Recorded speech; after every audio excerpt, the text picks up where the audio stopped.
Lire pour en sortir est une association qui existe depuis 2015, parrainée et marrainée par Leïla Slimani, auteure et prix Goncourt, qui a pour ambition de mettre en place des programmes de lecture et d'écriture en faveur de la réinsertion des personnes en détention.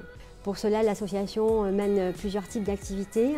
Des activités d'accompagnement à la lecture et à l'écriture de façon individualisée, à savoir qu'une personne détenue est accompagnée dans son parcours lecture-écriture par un bénévole. Ensuite, nous menons des activités culturelles autour du livre collectives, sous forme de rencontres auteurs, d'ateliers d'écriture et de cercles de lecture à voix haute. Les détenus aussi, nous leur proposons de faire des activités libres autour de la lecture et de l'écriture dans leurs cellules.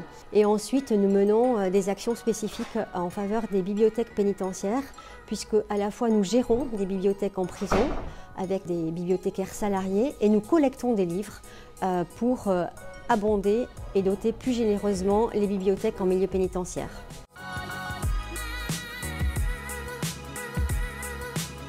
Nous approchons et nous souhaitons élargir notre communauté de mécènes, puisque l'association vit à la fois de subventions publiques, mais essentiellement mécénées par des partenaires privés. Nous nous tournons vers les cabinets d'avocats, d'abord parce qu'il y a un lien avec la fonction de notre président qui est aussi avocat.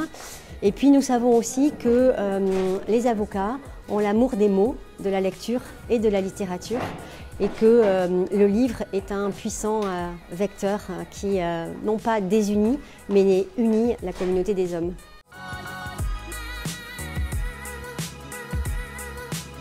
La commission Pro Bono a décidé de soutenir Lire pour en sortir lorsque cette association est venue nous rencontrer pour demander l'appui du cabinet. Nous l'avons fait assez rapidement dans la mesure où les objectifs de Lire pour en sortir correspondent parfaitement à ceux de Gilles Pro Bono.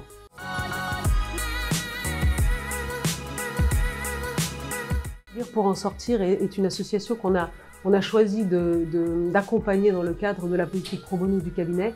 Ça correspond exactement au type de mission que l'on souhaite faire, puisque c'est un accès au droit, un accès à l'éducation et une aide envers les personnes les plus fragilisées. En effet, Lire pour en sortir constitue des bibliothèques dans les milieux pénitentiaires et permet ainsi aux personnes détenues d'avoir un accès à la culture, une forme en quelque sorte d'évasion, le tout, le cas échéant, accompagné par des bénévoles, donc ça pourrait être des bénévoles membres du cabinet, et in fine de pouvoir bénéficier d'une remise de peine.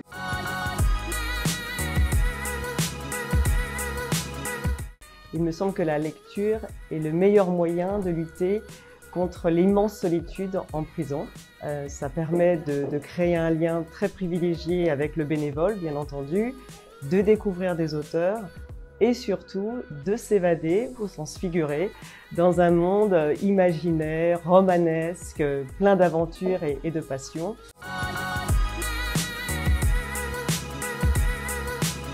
J'ai choisi ce livre de Stefan Zweig. D'abord, c'est un auteur que j'adore. C'est un auteur qui est à la fois précis, qui nous évade, qui nous emmène. Et là, c'est le titre « Le voyage dans le passé ». Et c'est un voyage sur les sentiments, puisque ça relate la possibilité ou pas, après un traumatisme qui est celui de la guerre, de retrouver un amour passé. Et je me suis dit que pour une personne détenue, c'était une forme de voyage et que ça lui permettrait, ou ça lui permettrait à lui ou à elle, de passer un moment hors du temps. J'ai choisi de donner Le Comte de Monte Cristo d'Alexandre Dumas.